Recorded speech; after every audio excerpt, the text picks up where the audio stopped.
Hi hello നമസ്കാരം. ഏവർക്കും എന്റെ ചാനലിലേക്കും എന്റെ വീഡിയോയിലേക്കും വീണ്ടും വീണ്ടും വീണ്ടും സ്വാഗതം. അപ്പോൾ കുറെ ആഴ്ചകൾ ഇടകൾക്ക് ശേഷം പുതിയൊരു മൂവിയുടെ വിശേഷമായി നിങ്ങളുടെ മുമ്പിലേക്ക് വന്നെത്തിയിരിക്കുകയാണ്. റിവ്യൂ ആണ് നോട്ട് വിശേഷം.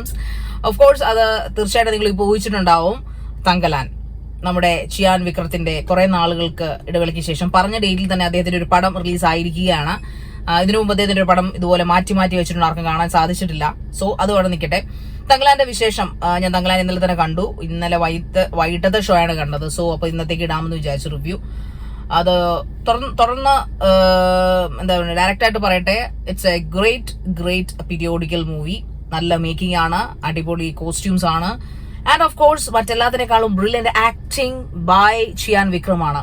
കാരണം എന്നും വ്യത്യസ്തത കീപ്പ് ചെയ്യുന്ന ഒരു മനുഷ്യനായിരുന്നു ചിയാൻ വിക്രം. കുറെ നാളുകളായിട്ട് അദ്ദേഹത്തിന്റെ വേഷങ്ങൾക്ക് വലിയ വ്യത്യസ്തത ഇല്ലായിരുന്നുകൊണ്ടാവാം അദ്ദേഹത്തിന്റെ പടങ്ങൾ ഹിറ്റാവാതിരുന്നതും അദ്ദേഹത്തിന് കുറെ ഗ്യാപ്പുകൾ വന്നിരുന്നതും. എനിവേ, എന്തായാലും തമിഴകത്തിൽ അല്ലെങ്കിൽ തമിഴ് മൂവി ഇൻഡസ്ട്രിയിൽ തന്നെ വ്യത്യസ്തങ്ങളായിട്ടുള്ള ഒരു ലീഡിംഗ് റോൾ, ഒരു നായക കഥാപാത്രം തന്റെ ഇമേജ് നോക്കാതെ വ്യത്യസ്തമായിട്ടുള്ള വേഷങ്ങൾ എപ്പോഴും ചെയ്യുന്നതിന്റെ വിപ്ലവം തുടക്കം കുറിച്ചത് ചിയാൻ വിക്രം തന്നെയാണ്. അതിലൊരു സംശയമില്ല. അന്യനാണ് എന്റെ മനസ്സിൽ ഓർമ്മ. വേറെ കുറെ പടങ്ങൾ അദ്ദേഹം ചെയ്തിട്ടുണ്ട്. എന്താ പറയുന്നത്, അദ്ദേഹത്തിന്റെ ഒരു ഫേമസ് പാഠത്തിന്റെ പേര് എനിക്ക് ഓർമ്മ കിട്ടുന്നില്ല. ഇളങ്കാറ്റ് വീസുറേൻ, ആ സിനിമ. അദ്ദേഹത്തിന്റെ മേക്ക് ഓവർ ഒക്കെ ഗംഭീരമാണ്. ആ പടത്തിന്റെ പേര് എനിക്ക് ഓർമ്മ കിട്ടുന്നില്ല, ഇപ്പൊ പെട്ടെന്ന് ഓർമ്മ വന്നുകൊണ്ട് ഞാൻ പറഞ്ഞതേ ഉള്ളൂ. അപ്പൊ മേക്ക് ഓവർ അല്ലെങ്കിൽ വ്യത്യസ്തങ്ങളായ വേഷങ്ങൾ തുടക്കം വെച്ച് വിക്രം തന്നെയാണ്. അതോടൊപ്പം പിന്നെ സൂര്യ, അതുപോലെ കാർത്തി, ഇവരൊക്കെ വ്യത്യസ്തങ്ങളായ വേഷങ്ങൾ, നോട്ട് അബൌട്ട് നായക പരിവേഷം, ബട്ട് വേഷങ്ങൾ ചെയ്തതിൽ തൽപരരായിരുന്നു. മറിച്ച് വിജയ് വെച്ച് നോക്കുകയാണെന്നുണ്ടെങ്കിൽ അദ്ദേഹം എപ്പോഴും ഇളയതലം എന്നറിയപ്പെടാൻ കാരണം പോലും അദ്ദേഹത്തിന്റെ ആ ഒരു സ്റ്റൈൽ ഓഫ് ആക്ടിംഗ് ആണ്. സോ അതവിടെ നിൽക്കട്ടെ, നമ്മൾ അതിന്റെ കമ്പാരിസണിലേക്കല്ല വന്നത്. അപ്പൊ അത് 100% നീതീകരിച്ചുകൊണ്ട് അദ്ദേഹം ചെയ്ത ഒരു പടമാണ് തങ്കലാൻ. ഓഫ് കോഴ്സ് അതിന്റെ കോസ്റ്റ്യൂംസ്, അദ്ദേഹത്തിന്റെ ആ ഒരു ഭാഷ, അദ്ദേഹത്തിന്റെ ഹെയർ സ്റ്റൈല് എല്ലാം വ്യത്യസ്തമായിരുന്നു. Music JV പ്രകാശാണ്. ഇപ്പോൾ ഡയറക്ഷൻ പറയുകയാണെന്നുണ്ടെങ്കിൽ പാരഞ്ജിത്താണ്. സ്ക്രീൻ പ്ലേ അഴകിയ പെരിയവൻ ആൻഡ് പാരഞ്ജിത്തിന്റെ കൂടെ റൈറ്റിംഗ് ആണ്. അതുകൂടെ തമിഴ് പ്രഭയുടെ സ്റ്റോറി എല്ലാം ഉണ്ട്. പ്രൊഡ്യൂസിങ് ആസ് ജ്ഞാനവേൽ രാജ.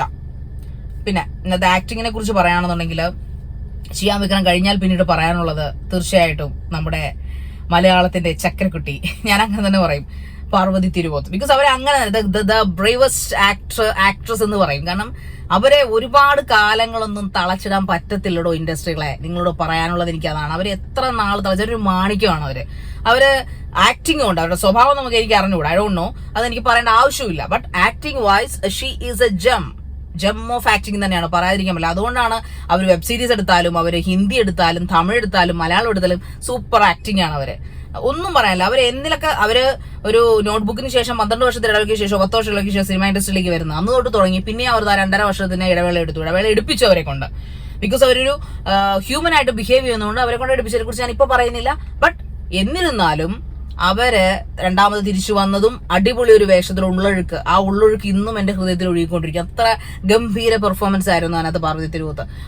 അതുക്കും മേലെയുള്ള പെർഫോമൻസ് ആണ് ഏകദേശം ഒരു നായകന്റെ ഷാഡോ ഇല്ലാതെ പാർവതി തിരുവോത്ത് തങ്കലാനിൽ ചെയ്തു വെച്ചിരിക്കുന്നത്. അവരുടെ വേഷം ആവട്ടെ, അവരുടെ സംഭാഷണം ആവട്ടെ, അവരുടെ ഒരു ബോഡി ലാംഗ്വേജ് ആവട്ടെ, എല്ലാം അതിഗംഭീരമായിട്ട് ബ്രില്യൻ പെർഫോമൻസ് ചിയാൻ വിക്രത്തോടൊപ്പം തന്നെ പാർവതിയും ചെയ്തിട്ടുണ്ട്. അവരുടെ ആക്ട്രസ് എന്ന നിലയിൽ അടിപൊളിയായിട്ട് ചെയ്തിട്ടുണ്ട്.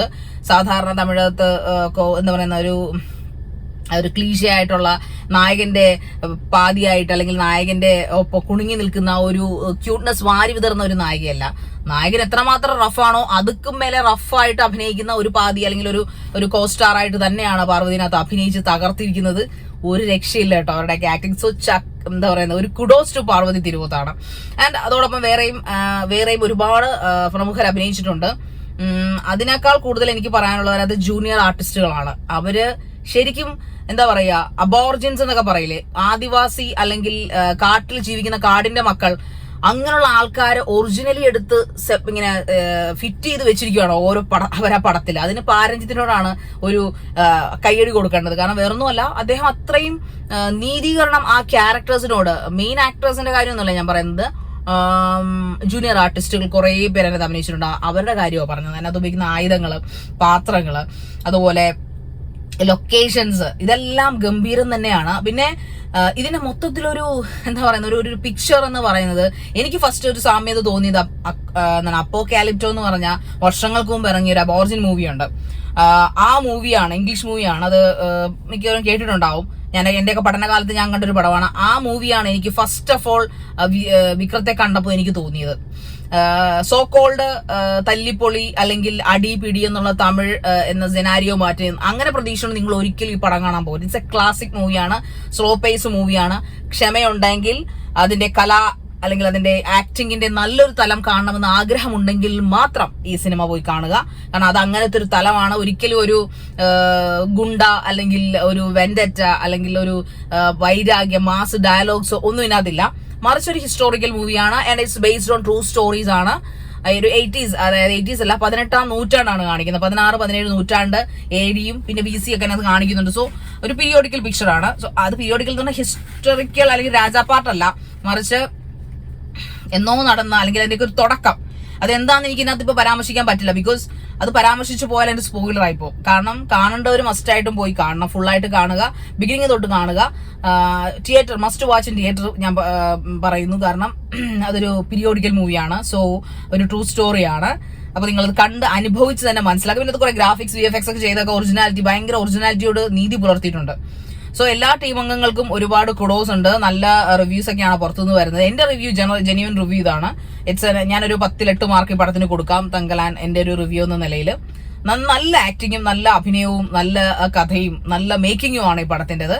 സോ അപ്പോൾ എല്ലാവരും തിയേറ്ററിൽ തന്നെ പോയി കാണുക. അത് മാത്രമാണ് എനിക്ക് പറയാനുള്ളത്. ആൻഡ് അടുത്ത പടത്തിന്റെ വിശേഷങ്ങളുമായി വരും വരയ്ക്കും വണക്കം from Serika. Bye bye, take care and love you all.